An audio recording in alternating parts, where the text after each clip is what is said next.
Hey folks, we have Kristen here who's one of our patients, and Dr. Gurjar who's a physical therapist, and I would like maybe have Kristen tell your story a little bit, just take a moment and explain where you have been and where you are now. Yeah. I came to Dr. Brown, I think it was April of 2016, after years of dealing with TMJ issues, popping, clicking of my jaw, probably since I was, I think, about 5 or 10 years old. But for the majority of my life, it never really impacted my everyday living. It just popped, clicked, but never locked on me or did anything like that. And probably about 2 years before I came to see you was when I guess I started noticing a difference with kind of the integrity of my jaw and the symptoms that I was having, and it started locking on me. I would lock in the closed position, and I kind of just had to let it rest a little bit, and then it would kind of pop back open and I'd be okay. And then the frequency of that increased, so it was locking more frequently on me. I couldn't really pinpoint what was causing it, to the point that it felt like it was happening almost every day. I tried to see if I could maybe go to a chiropractor first, which you told me no to, of course, when I came to see you. And when things I think I only went twice to a chiropractor. And then, of course, things just were not getting better. So I said, I have to go with my dentist referral, which was to come and see you, which I had had for about 2 years. I had that referral. So I wish I had not held on to it for that long, but I did, just thinking, do I have to go this route, or, unfortunately that was what I was thinking at the time. And then you saw me and we did the MRI and saw that my discs were located when my jaw was closed and when it was open.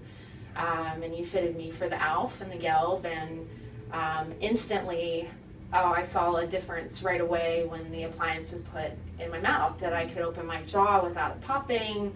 And it was, I think within like 2 hours, I was on the phone with my parents, like, I've never been able to open my jaw like this. I can get full range, and, I just don't like the way it feels in my mouth, but wow, I have such range of motion, and it's not popping and clicking. What is this world? I haven't been in this. And then I guess I just had a lot of tension, and so then it would start, even with the appliances, it locked on me at night. And when I came to see you, you had recommended me to go see an osteopath, so I was doing that too, and it was going really well, but I guess I couldn't get in the frequency that you wanted me to go. Right.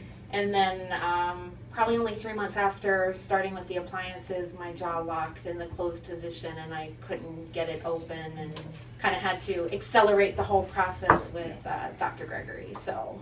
And that's where we made the decision to have the surgery done, and it was correct. The discs were transposed anteriorly, at least 40% anteriorly, and then medially as well, so they were in pretty bad shape. And what I've had her do too is work with Medora on physical therapy for the entire body. As a dentist, I'm licensed to work from the top of the head down to the neck. That's all I get to do. But I knew the rest of Kristen was out of whack. So she's been working with Medora faithfully for some time now. Since June. It's been, I was ranting and raving when I came in. It was probably about maybe like 2 months ago, after seeing Medora for quite a few weeks, and you could instantly see the difference that I think back in June when I came to see you, my shoulders were just rotated in. I was feeling it. I knew I really wasn't ready for the next step because my jaw felt okay, but the rest of my body was and that's a really good point. Achy. Yeah. Her TMJ is now in great shape. However, if we ignore the cervical spine, the back of the neck, and the shoulders and all that, if those go out again, it will affect the jaw joints and make them worse again. So now we're working with our physical therapist, Medora, and would you kindly explain a bit of what you're doing? Yes. So when Kristen, as you told, when you came in, she was, the posture was not good. She had a lot of tightness in her pectorals, the shoulder blades, the scapulae were protracted, the chin was in protrusion. She looked like someone who had been in a lot of pain for a long time. And so what we started from a waist up. We started with checking her hips, realigning the hips. We had to do that a few times. Then working on the thoracic spine, releasing the pectorals, helping with the spine. So there's a lot of facet joints that are stuck in her cervical spine. So we've been working on it one at a time, trying to improve movement. Like even when she was extending, she would deviate over to one side so much, and you would think that is she doing this on purpose, but she had no clue she was doing that. So we worked on all of those muscles, and now we're at the point where she knows that when I straighten up, I feel good. So I mean, we should have done like a time-lapse video of when Kristen would come in every week, and her posture's gotten so much better. I mean, the first few weeks, Kristen didn't talk as much or smile as much. Now the personality came out. Well, I almost didn't recognize her today. I looked in and said, that didn't look like Kristen. Right. No offense. She actually looks younger now than the day I met her. Yeah. And you can usually tell when a person's feeling better. You start looking more like you should.